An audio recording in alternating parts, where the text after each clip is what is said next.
Welcome to another edition of JLJ After Dark here on JLJ Media. Say that 5 times fast. JLJ, JLJ, JLJ. Hello, everybody. Welcome. It's late night again. So, what we're going to talk about this time, I gave you kind of a glimpse of my life. I went to Ross. I went to Catalina Island a couple years ago. Now, a little more personal, intimate, a little more personal. Come closer. Or sit back, relax. Um, we're going to talk about one of my favorite subjects, that is dating, right? Dating. I go back and forth. So there's so many times I'm like, no, thank you. It's changed so much since when I first started dating. And I know sometimes as we get older, we romanticize about the old days. Um, in certain situations, you're like, well, was it really that much easier or that better back then? In some cases, no. Some cases, things were always going on, but in some cases, things were a little easier and different back then, and dating was one of them. And I think from part of it was I was younger. That's just the world. Folks, when you're younger, the world is just more options for you. They just. I'm learning that as I get older. It's just more of the everything. I'm just thinking everything. It's just more when you're younger. The world is it really is your oyster. When they say youth is wasted on the young and all that stuff, I totally understand that now. Even I didn't know my full potential when I was younger. There's things I'm like, I don't regret much. I only regret a few things, but not really that much. Everything led me to here, and I had some good times, but I look back and I go, God, I didn't take full advantage. I had no idea I take full advantage of that. Maybe it's good I didn't. I don't know. But dating was easier back then. I mean, even though it's like when you think about it, you go, okay, you just leave the house, go to a bar, go to a grocery store, whatever, you meet somebody. Other than that, there was ads and papers. You remember that? Or back of magazines, personal ads. They came out in the 90s. It was that. I know, so funny. Then AOL chat rooms, AIM Messenger, right? We loved the MySpace thing towards the late 90s. Like it just seemed like it was easier, more accessible. I don't know. It just seemed easier. But then internet happened. And that happened for a while. And then the whole social media thing. Social media is such a dichotomy because I was talking to my friend David about this actually yesterday off camera. We're talking about how social media can be wonderful. It can you can do grassroots programs. You can you can highlight things that are forgotten and get them attention. You can connect with people. Like it's like this whole wonderful, great experience. I mean, I wouldn't be here without social media, obviously. That's part of my whole experience of being JLJ Media and even a organizer on some level. Um, it's just I mean, I have lots of Lotties out there and other fans and Hardys, and it's like we all can connect through social media means. All of us live in the same cities or same states or same countries. Um, I've seen albums. I remember the Mariah Carey glitter situation. Someone decided to highlight it and it became a hit. ABBA came back through social media, and now this Heidi Montag thing. It's just really interesting how you can resurrect someone's career or just get someone attention, or you can use it for good, not evil, right? But then also destroyed a lot of interpersonal communication. That's what we're talking about. There are people now who just don't know how to communicate in person anymore. It's really tough. And there's all the anxiety and all that stuff behind it. It's crazy, right? Then, of course, you had a pandemic. Literally, I feel changed from the past. I mean, I'm a very outgoing. I feel changed from the pandemic. Um, I I I feel like for me, it's really made my decisions to leave the house harder. I really want to do that. I want to go over there. it's kind of cold and wet. Do I want to go over that direction? Do I want to get, do I want to be around all these people? Like, it really has changed I've been getting out more in the last few months. I've also been traveling a lot for work too. But in LA, I've been trying to get out the house and go around LA, see my friends. I get out, just try. I'm trying, but it's like it's a chore. It's a real chore. I want to leave. I don't want to leave. Oh my God. So I know it's changed a lot of things too. And I think it's made some people housebound where or they just go to, because a lot of people, we work from home too. So you don't get out the house, or they just go to work, come home. They don't want to meet in person. Um, so it's changed the whole world of dating, of course. Everybody's swiping left, right, center, whatever they swipe all the time. You say hi to people, to go away. There's a lot of catfishing going on, a lot of fakes out there going on. It is enormous what people are doing out there. It's scammers. Ooh, it's a mess. So to even find a person who's real, who wants to date, who wants to go out with you, who wants to meet you in person, that right there is a chore. And I just never realized how hard it is now. Like, it really is this thing where it's just not. It's it doesn't happen all the time, and it's not just me and not just a few of my friends. I'm noticing it from a lot of folks who are in the dating world. But I'm talking about people who are, you think classically good looking, great bodies, all that. Doesn't matter. I just think in general, it's just changed everything. It's changed how we communicate with each other. Um, I think the pandemic and social media has made us more self-centered, self-absorbed. All of us. I'm not saying this other people, me a little bit too, but everybody kind of like, it's all about me and what happens to me and what I can get out of it. What um what does it mean to me? What do I have to do? It's like you start getting very, not just inward, but like really it's all about you. So you have that situation going on. So you're kind of like, well, I don't really want to be part of that. I mean, it's just kind of like, I don't, it's like melding with somebody else, really. I'm meeting so many people who I talk to who tell me that they're so used to being alone now.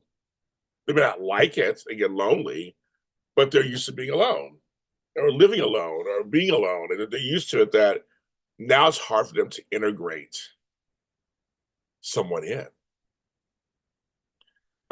Even if they really want it, but they have a hard time. It's that choice of like, well, I can do whatever I want. No one can tell you what to do. And I've been doing it for the last 5 years. If you do it by the pandemic, but then if you had nobody before that, just say, I know how many people who haven't had a relationship in 10 years, 7 years, 8 years. So all that time you're by yourself. You're self-sufficient. You really don't need anybody. But yet, you do want attention occasionally. So, I'm seeing that there are different types of relationships getting highlighted right now. Shirley Ralph, my girl, of course, talks about how her and her husband live separately, and that's not even a new concept. Mia Farrow and what you call it, Woody Allen famously did that, and a few other couples. All people are getting married. Obviously, you have the Goldie Hawn, situation. Like, there are people who are just together.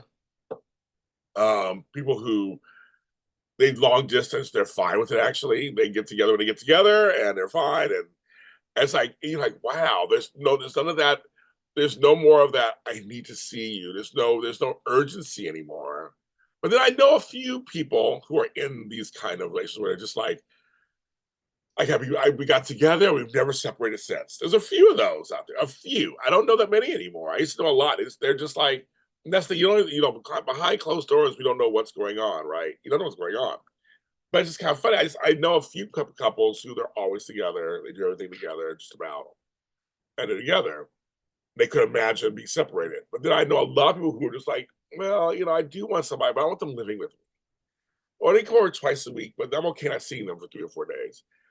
And I'm like, what has happened to romance? What has happened to yearning? What has happened to falling in love? Now, the thing is, you can say everybody makes their own rules, which I totally agree with. That's what I totally agree with. And who might say they're not in love? There they are. But this works for them. It's a different type of situation. But I'm like, but for me, I was like, where is the like you meet somebody, it's like mad, it's almost kind of magical when you meet, you just meld together, you finish each other's sentences, you like the same things, and you go out, you have fun, and you have a good time, and you go on dates, you're having a good time, no major pressure, you're just having fun and you're talking, you're getting to learn each other. But after the date, you want to see them again. You're like, you want to talk to them again. You text in the morning, good morning, hope you have a good day. Like, where is that? I mean, I've had it. I know it's there, but not recently. I had three situations recently where it was kind of exciting at first. I was like, okay, I dipped my toe back into the dating world. And I had three different situations. One was a new situation, one was a situation that was cut off due to illness last time. And one situation was like an off and on over the last decade, just back and forth. And so for a while, I was like, oh, okay, I was going on dates with one, talking to the other, talking to the other. Now, as of this week, no, I'm not going on any of them. They all just dried up, and I'm like, oh, what happened? I woke up and I'm like, what happened? What's going on? And that's the point, of course. But it's just like I had to look into what's going on and what could possibly be going on without talking to them to find out because they're not. Again, communication is not happening. That's just not happening. But these are some things I kind of was like noticing because I'm talking to my friends who are out there dating and stuff, what's going on. And I know it's one of them, and it was the new one. Don't know what happened. I went out of town, but I kept texting and trying to, keep the momentum. We had some great dates, so I keep it going.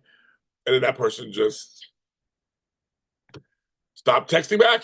And so then I stopped texting because I was like, well, I'm like, I'm gonna try to read the room.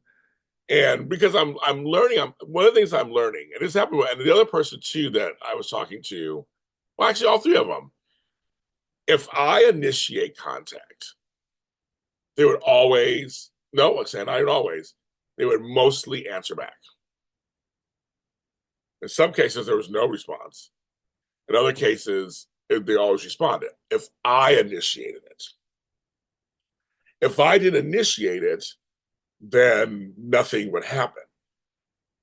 No phone calls, no texts, no nothing. And so that doesn't work for me. It just doesn't work for me. And it needs to be both ways. But for me, I just found out, I said, let me look at that. It's really interesting. And when you get attention, and maybe you guys know this, when you get some kind, when you've had no attention for like 4 years, then you get attention, it's addictive. You're like, oh my God, someone actually is giving me attention. And I like this person. You want to continue, right? So sometimes it's hard to see through that, like some of the truth. There's several reasons why they may not be texting you, right? No, there's several.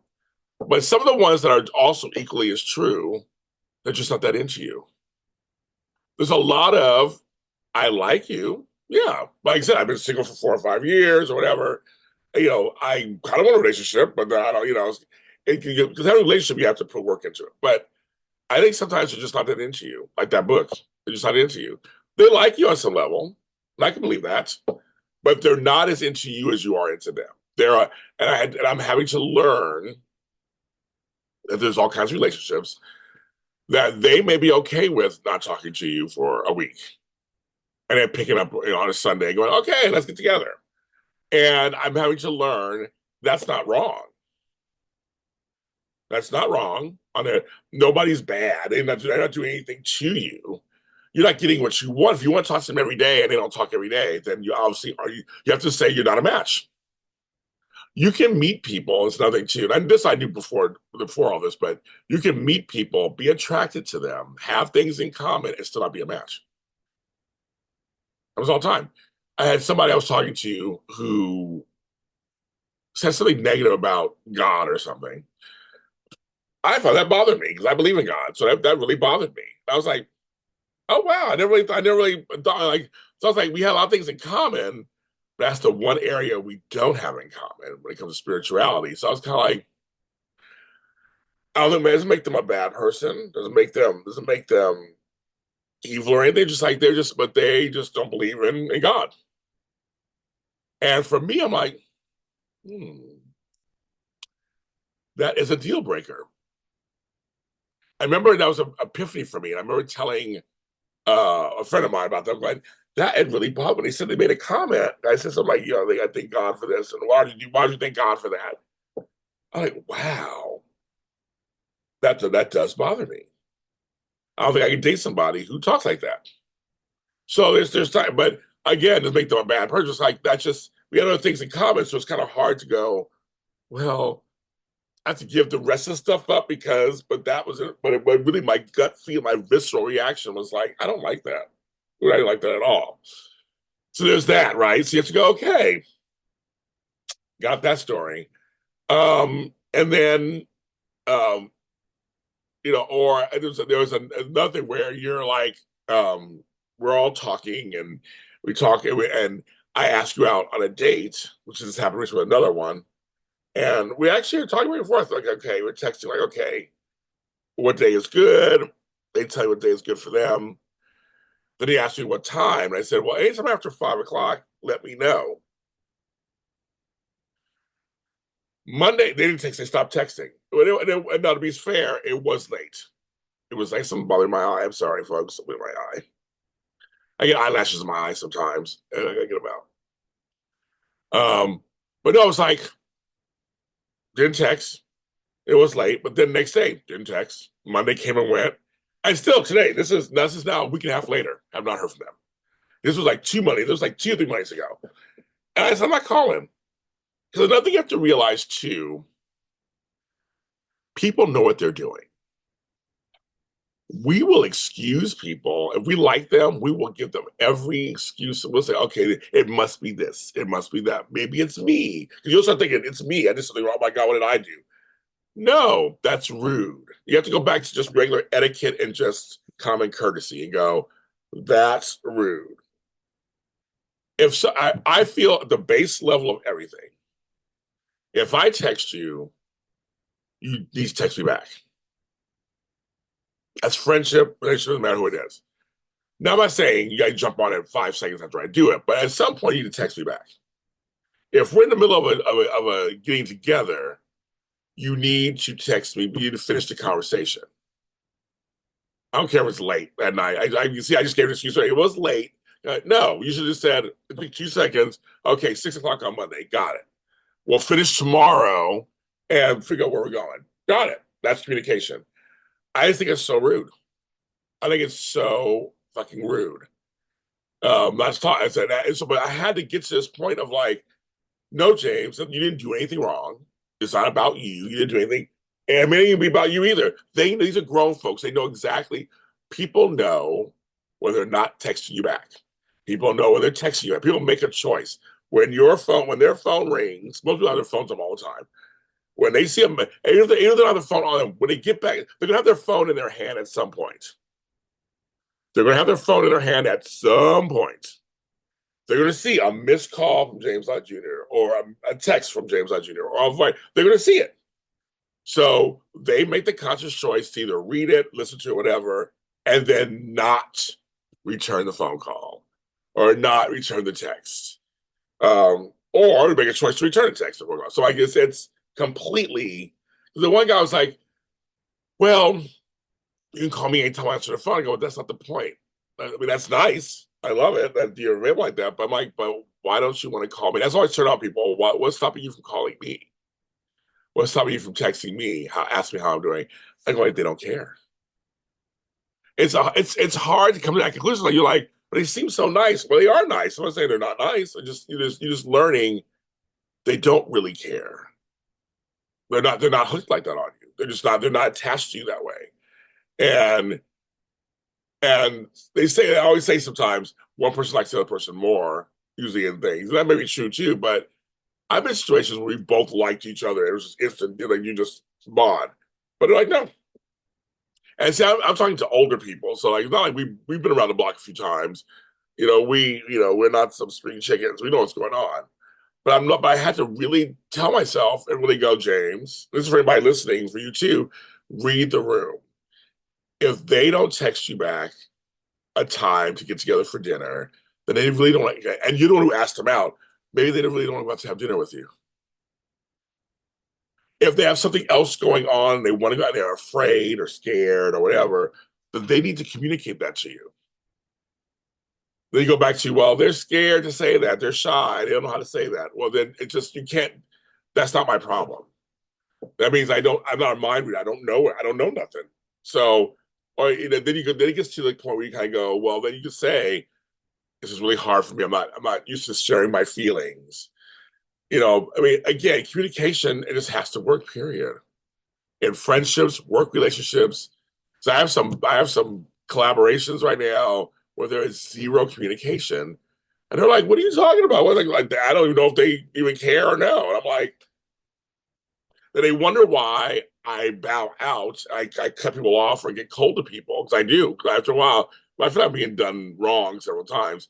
Then I bow out. I go, okay, well, I move on to something else. People are always watching you. They're always watching. They're like, oh, he has that new success over there. And hi, Chase, how are you? I'm like, fine. You have any new stuff? Nope, nothing for you. Thank you. I've had some people, nope. I tried working with you, and you dissed me several times by not responding, not no communication. Dropping out the last minute, not saying anything. Like it's people know what they're doing. I have a situation with something going on right now with somebody I'm with, work wise, who they just it's like every week we got together before our shows, we had to track them down or find out where they were, or they just last minute. I'm not gonna make. It's like just tell people you can't make it. Our lives will move on. We can adjust and plan. But when you just don't show up and the show started 5 minutes ago, we don't know what's going on. That's not good. And so, we brought this to this person's attention, and it's become this huge thing. And we're just like, no, it doesn't become a huge thing. It's just that it's basically that. Just make it just if you have stuff going on, we all have stuff going on. That's the thing too. Life, and so I'm like, if you have stuff going on, but we're not mind readers and we don't know what's going on. So, but you have to communicate to people. That's all. It's like communicate people. Say as much as you want or as little as you want. Just but you have to communicate to people. And so when it comes to dating, I think a lot of folks just go, I'm not really into this anymore. Bye. Or I don't really want to get that invested. Bye. Or I'm just gonna kind of just not say anything and sit over here. And maybe they'll either keep coming and chasing me, or they'll just go away on their own. I can't. I'm not going to try to get into the minds of these people. But all I know is that I had three situations that were exciting and were fun at first, and now I'm not any of them. It's just like wow. And so I'm not trying to demonize them at all because like we all have our things, and but the point I'm trying to make for everybody out there who's like me trying to have relationships and stuff, we have to remember we have to hold people accountable, and it just in a way of that. Yes, that's them. That's not me. I didn't do anything. I did my parts. They didn't fulfill their parts. I did this. They didn't do it. Like it happens. People who need people. Okay. Um, they know. I said they know what they're doing, and that's the hardest part to accept. They know what they're doing. They know every action. Every act. There's a reason for everybody's action. You know what you're doing, right? You know exactly what you're doing. When I choose not to text or call somebody, there's a reason behind it. If I choose not to pursue something, there's a reason behind it. But see, I'm very vocal. I'll tell you most of the time why. But if you remember, not everybody's vocal like that. They're not. And I have to remember that. They're just not. So I'm trying to learn compassion, grace, but also being stern in knowing what I want. And I know it's out there. I've had it before, so I know it's out there. And not just settling for whatever. Right? You should never settle because you don't represent any people, and it'll never work out in the end anyway. You want to be sincere in your heart. You want to be sincere in your words. You want to be sincere, and then the true stuff will come out, and it will work. That's kind of what I think. I guess these are sort of things I think about late at night. Because we're just I guess I'm like I know that I can be alone. I've been alone for a long time. I don't always like it, and it hurts. I feel like I'm missing something, And just that's just how I feel. Nobody, well, try. Oh, well, no, it doesn't work. I just know I feel like I'm missing something. I feel like I got all the other stuff I want, but I don't have that. And I feel like I've done everything I can to try to get it. So now I don't know what else there is to do. Basically, I'm just kind of like, so there's a possibility I will die alone, be by myself, die alone. And that's just kind of, and a lot of us a lot of us will die alone. A lot of us will feel that way. Some folks will want to be alone and they're fine with it. And there are other folks who will be upset to the day they die. They need to find somebody or find the right person. That's what I'm saying. That's what I want everybody to find their person. Because I do believe it can happen at any age. It doesn't matter. If, as long as you're breathing, you wake up. There's always a chance. So part of me stays a little bit, kind of hopeful. Like maybe somebody will come along, but I don't know. It's. I know it's tough trying to find someone who wants to hang out with you, doesn't want that you want to be around with, that will be loyal. I mean, all that stuff. It's hard. It's hard to find those combinations nowadays. Our world has changed. I mean, it really has. And if you're older, it's really different as you get older. And I'm learning that whole thing too. Dating over 55. It's a whole different animal, kids. Guess we'll end it here. JLJ After Dark is all this week. We're doing episodes starting at 8 p.m. Pacific is when they're released. And we just have just talk about some fun topics. No episode will be on tomorrow night. Everybody, rest well. Talk to you next time.